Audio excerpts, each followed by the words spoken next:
जोंनि देशनि भबिष्यत बा जोंनि ब्रिटिशनि भबिष्यतआ दानि यां जेनेरेशन स्टुडेन्टफोरनि आखायावनो दङ। टप 10 मोननाया बेनो लास्ट एन्ड फाइनाल नङा। दिस is not the final. So that is just a gateway to go for higher education.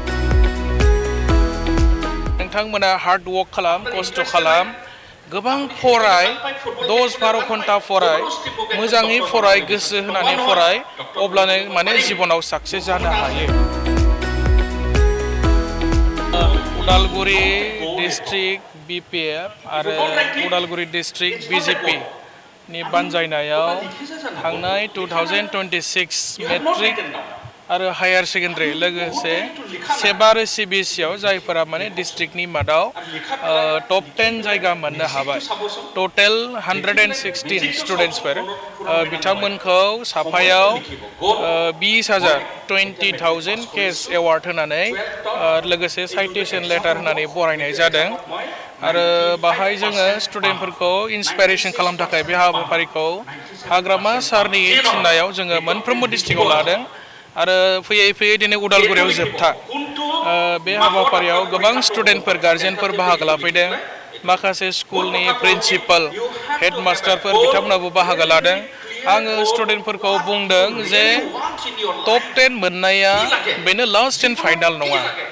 Further, they have to study more. They have to go a long way. This is not the final. So that is just a gateway to go for higher education. So आङो बे इन्सपाइरेसनखौ आङो स्टुडेन्टफोरनो बुंदों because they have to build their career and whether he can become a successful person or not, it depends on how he works. बियो माबोरै खस्थ' खालामो, बेसेबां खस्थ' खालामो, बेयो केरियार दानो हानाय आरो हायै बेयो स्टुडेन्टनि आखायावनो दङ। दा बेनिखायनो स्टुडेन्टफोरखौ आं बुंदों आरो फार्दार नोंथांमोना हार्ड वर्क खालाम, खस्थ' खालाम, गोबां फराय, 10-12 घन्टा फराय, मोजाङै फराय, गोसो होनानै फराय, अब्लानो माने जिबनाव साक्सेस जानो हायो। आरो साफ्रोमबो स्टुडेन्टफोरखौ आं बुंदों जे नोंथांमोना what you want to become. Whether you want to become a doctor, engineer, maybe a good businessman, or maybe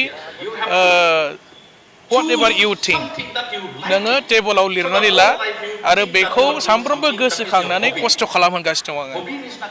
गरिब स्टुडेन्टआबो मोजां मार्क लानो हायो। थाखा फैसाया गैया होननानै आंहा ब्रेन गैया बिदि नङा। जायनो खस्थ' खालामो बेनो साक्सेस जायो। जोङो गोबां स्टुडेन्ट नुदों माने न'खराव अबस्था गाज्रि, थाखा फैसा गैया। खिन्थु बिसोरो गोबां खस्थ' खालामनानै हार्ड वर्क खालामनानै लाइफआव मोजां मोजां अफिसार जानायबो एग्जाम्पल गोबां दङ। 3rd डिभिजन पास जानाय स्टुडेन्टआबो IAS अफिसार जानो हायो, IPS जानो हायो। खिन्थु खोथाया जाबाय माने खस्थ' खालामनांगोन, गोबां लेखा फरायनांगोन।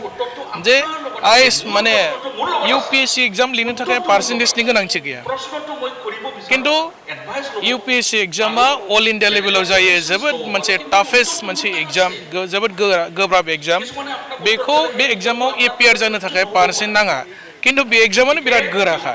दा बेनिखायनो आङो बुंदों मा स्टुडेन्टफ्रा खस्थ' खालामबा नोंसोरो गावसोरनि जि माने सिमां बेखौ मोगथाङाव जाफुंहोनो हागोन। दिनै खस्थ' खालामबा भबिष्यत जिबना मोजां जागोन। उनाव माने इन फिउचार बिथांमोना मोजाङै माने संसार जानो हागोन, आलो गोजोन माने सोलिलांनो हागोन। गाव गावनि न'खर आरो बिमा बिफाखौ बिथांमोना मोजाङै फिसिनो हागोन आरो इन फिउचार। दायो खिन्थु खस्थ' खालामनायनि सम। दा बेनिखायनो स्टुडेन्टफोरखौ बेबायदि खोथा बुंनानै जोङो एनकारेज खालामदों। आरो उदालगुरि डिस्ट्रिक्टनिफ्राय जाहाथे इन फिउचाराव एभेलेबेल डक्टर ओंखारो, available IAS officer, IPS, engineer, competitive exam pass खालामनानै जाहाथे जोंनि उदालगुरि डिस्ट्रिक्टनिफ्रायबो हिउमेन रिसोर्स बिथांमोननिया जानो हायो बे खोथाखौ जोङो माने फोरमायदों। खारन देशनि भबिष्यतआ स्टुडेन्टफोरनि आखायावनो दङ। जोंनि देशनि भबिष्यत बा जोंनि ब्रिटिशनि भबिष्यतआ दानि यां जेनेरेशन स्टुडेन्टफोरनि आखायावनो दङ। दा बिथांमोना इन फिउचार साफा साफा वेल इडुकेटेड जायोब्लासो जोंनि देशा माने मोजां जागोन, मोजां सोलिगोन आरो। आङो बेखिनि खोथाखौ बुंनानै स्टुडेन्टफोरखौ एनकारेज खालामदों, गार्जेनफोरखौ धन्यबाद होदों। गार्जेनफ्रा खस्थ' खालामदों खायसे स्टुडेन्टफ्रा दिनै बेबायदि मोजां रिजाल्ट खालामनो हादों। दा बेनिखायनो स्टुडेन्टफोरखौ सिम्पल आरो हाम्बल जानो थाखाय खावलायदों आङो डिसिप्लिनखौ मानिनानै सोलि गेदेर मानसिफोरखौ रेसपेक्ट खालाम आरो स्टुडेन्टफ्रा नैबे लामाजों थांबाय थायोब्ला दिनै नङा गाबोन बिसोरनि फिउचारा मोजां जागोन आरोखि दिनै 116 साफायाव 20,000 केश एवार्ड होदों जोङो सेबा आरो CBSE मोननैबो बर्डनि स्टुडेन्टफोरखौ जोङो उदालगुरि डिस्ट्रिक्टनि स्टुडेन्टफोरखौ जों बरायदों आरोखि औ